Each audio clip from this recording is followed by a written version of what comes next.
Aujourd'hui, nous vous proposons de découvrir une œuvre inédite de nos collections, La semeuse d'étoiles de Consuelo Fould. Cette œuvre vient d'être restaurée et nous l'avons sélectionnée dans le cadre de la thématique commune des services culturels de la ville qui est, pour cette année, l'univers.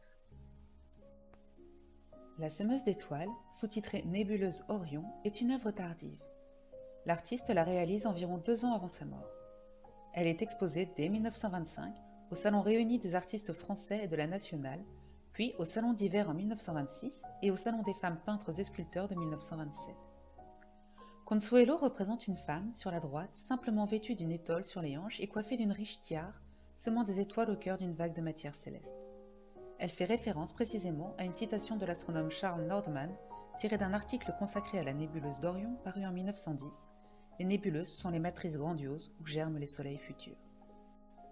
La nébuleuse d'Orion, découverte en 1610, se situe dans la constellation éponyme, sous l'alignement caractéristique des 3 étoiles. Elle est photographiée pour la première fois en 1880 par Henry Draper. L'œuvre de Consuelo Fould est, semble-t-il, exactement basée sur l'apparence de la nébuleuse et témoigne de son intérêt et de sa connaissance du sujet. Elle anthropomorphise une des masses dont la silhouette évoque un personnage le bras tendu. Elle retranscrit, dans son traitement de la matière et le choix des couleurs, l'aspect de la nébuleuse. Elle traite les flux de matière céleste comme les flots d'une marée. L'analogie est pertinente, nous restons dans des systèmes qui génèrent l'apparition de la vie. Le choix d'une figure féminine nue est également intéressant et trouve de nombreux échos dans les mythes. Dans l'Égypte antique, Nout est considérée comme la mère de tous les astres. En Mésopotamie, Ishtar, Inanna, est la dame du ciel, associée au symbole de l'étoile et à la planète Vénus.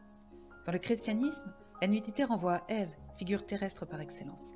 La femme couronnée dans le ciel est son opposée, Marie, l'étoile du matin. Les deux sont les mères de l'humanité.